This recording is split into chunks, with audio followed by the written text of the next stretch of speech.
আমার আজকের এই ভিডিওতে তোমাদের সবাইকে স্বাগত জানাচ্ছি। আশা করি তোমরা সবাই অনেক ভালো আছো। আজকে বানিয়ে নেব সাম্বার। সাম্বার বানানোর জন্য এখানে নিয়ে নিচ্ছি হাফ কাপ অড়হর ডাল। এই ডালটাকে প্রথমে ভালো করে ধুয়ে নিয়ে তারপরে সেদ্ধ করে নেব।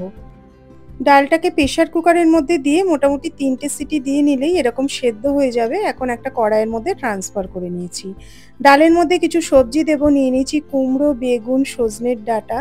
তোমরা চাইলে এখানে চাল কুমড়োও দিতে পারো, কিংবা কেউ যদি গাজর খেতে পছন্দ করো ছোট ছোট করে গাজর দিলেও কিন্তু ভালোই হবে।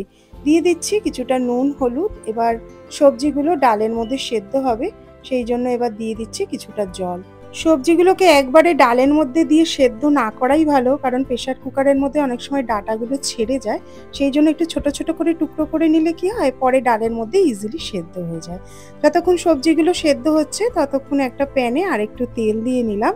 দিয়ে দিচ্ছি দুটো কাঁচা লঙ্কা, একটুখানি ছাঁচি পেঁয়াজ যদি ঘরে থাকে তাহলেই দিও, আর দিয়ে দিচ্ছি একটু কোচানো পেঁয়াজ। এবার পেঁয়াজটাকে যতক্ষণ না নরম হয় ততক্ষণ একটু কুক করে নিলাম। এখন দিয়ে দিচ্ছি টমেটো। টমেটোটাকেও ততক্ষণ কুক করতে হবে যতক্ষণ না পর্যন্ত টমেটোটা একদম পুরোপুরি গলে যায়। এখন টমেটোটা দেখো একদম পুরোপুরি নরম হয়ে গেছে। দিয়ে দিচ্ছি এবার তেঁতুলের জল। কিছুটা তেঁতুলকে আমি গরম জলের মধ্যে ভিজিয়ে রেখেছিলাম, তারপরে ছেঁকে নিয়েছি। আর দিয়ে দিলাম কিছুটা গুড়। গুড়টা দিলাম এখানে মিষ্টির জন্য। তোমরা চাইলে গুড়ের বদলে চিনির ব্যবহারও করতে পারো। তেঁতুল যদি না থাকে সেক্ষেত্রে লেবুর ব্যবহারও করা যাবে।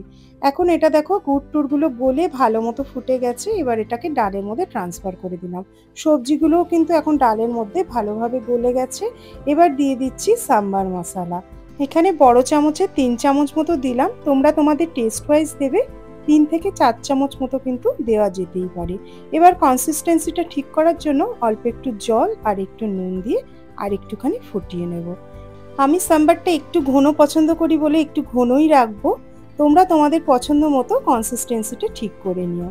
এবার ফাইনালি আর একটা ফোড়ন দিলেই হয়ে যাবে। তেলের মধ্যে দিয়ে দিচ্ছি সর্ষে, আর অল্প একটু মেথি, আর দুটো শুকনো লঙ্কা, আর কয়েকটা দিয়ে দেব কারি পাতা। এই ফোড়নটা শেষের দিকে দিলেই ফ্লেভারটা ভীষণ ভালো হয়, তো ফোড়নটা চেষ্টা করবে শেষেই দেওয়ার। আর দিয়ে দিচ্ছি অল্প একটু হিং। এইভাবে সাম্বার বানিয়ে যদি কাউকে খাওয়াও না, সে একদম ভাববে দোকান থেকেই এনে খাওয়াচ্ছ, বুঝতেই পারবে না যেটা ঘরে তৈরি সাম্বার। এই হাফ কাপ ডাল দিয়ে সাম্বার বানালে মোটামুটি 4 জনকে তোমরা সার্ভ করতে পারবে। আজকে আমি সাম্বারটা সার্ভ করব ধোসা দিয়ে। ধোসা, ইডলি সবকিছুর সাথে এটা ভীষণ ভালো লাগে। আমার চ্যানেলে ধোসা, ইডলি সবকিছুর রেসিপি তোমরা পেয়ে যাবে। আমি লিঙ্কগুলো মেনশন করে দেবো, যদি চাও দেখতে পারো। তো আমার আজকের এই ভিডিও তোমাদের কেমন লেগেছে কমেন্ট করে জানিও। যদি ভালো লেগে থাকে একটা লাইক করে দিও।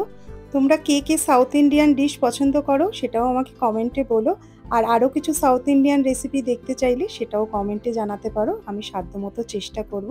আজকের ভিডিওটা এখানেই শেষ করছি। তোমরা সবাই ভালো থেকো, সুস্থ থেকো।